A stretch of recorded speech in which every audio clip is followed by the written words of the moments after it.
Hey everybody, welcome back to the channel. I'm still here in my garage with the bike, and I wanted to give you some initial first impressions from picking this bike up yesterday and riding it home from the dealership. You know, kind of what I thought, how it compares to some of the other bikes I rode. What kind of the pros and cons just right out of the gate.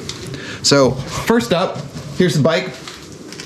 2024 MV Agusta Enduro Veloce.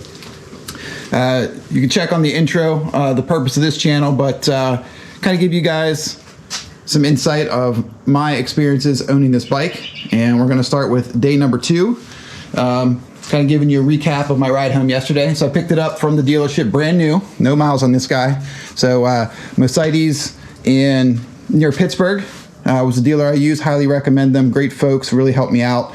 If you're looking for an MV Agusta, they can hook you up. I'm coming from a Ducati Monster. They also service my Monster up there. I did not buy that from them. They weren't open at the time. They're a newer shop, but they have serviced my Monster. So great folks, highly recommend them. So I picked this up and I took kind of a mountain ride home from Pittsburgh, southwest to the town that I live, about 50 miles south of Pittsburgh. The long route took about 65 total miles. Took some city driving, then into the mountain roads, twisty, curvy mountain roads, a lot of elevation changes.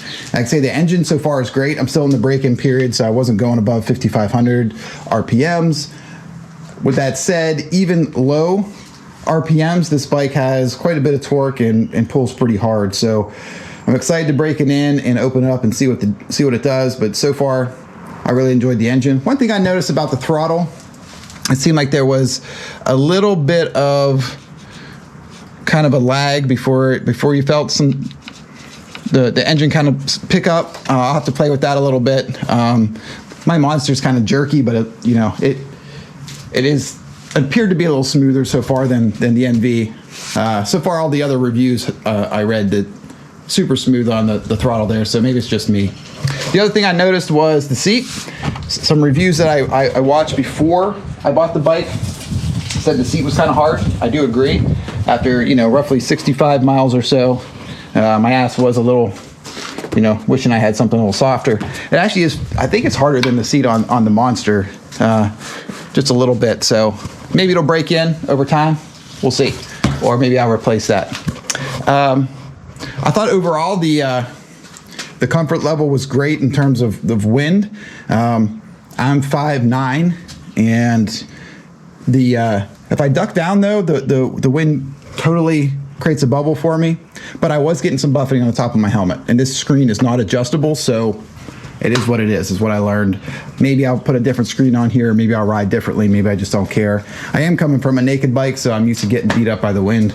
Honestly, didn't bother me, but just kind of letting you guys all know. The switchgear's nice. I heard complaints people didn't like it. The only thing I could say is the horn is like flimsy. You can see it here maybe in the video. I don't know why that is, but it like flops around when you're driving. It's like, man, this is a high-end bike. That's kind of weird. Everything else is pretty nice though. Handling wise, it handles fantastic. You don't even realize that 21-inch wheel up front. It tracks excellent. It doesn't flick around like the smaller Monster here does, but man, does it handle well. Suspension wise, it is fully adjustable. I haven't made any adjustments on it, so right out of the factory or right out of the showroom floor, I have no idea what they set it up to, so I will play around with that as we go. It felt comfortable. It felt a little stiff, especially up front, so I may look at trying to soften it and see how that works for me. Right now I'm just running the street tires that came with it. I did get a price for the more aggressive off-road oriented tires. I may purchase those just for future use, but right now this is how I'm gonna roll with it. So right out of the gate, that's my initial impressions. So far, so good.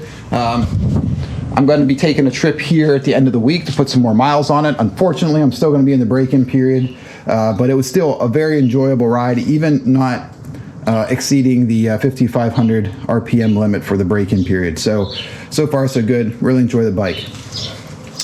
Stay tuned on the channel.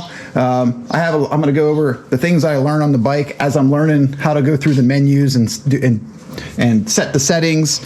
As I make adjustments, I'm just gonna post videos about that. So maybe you can learn more if you're considering buying this bike, or if you have it and you're running through these same processes and maybe have some questions or concerns.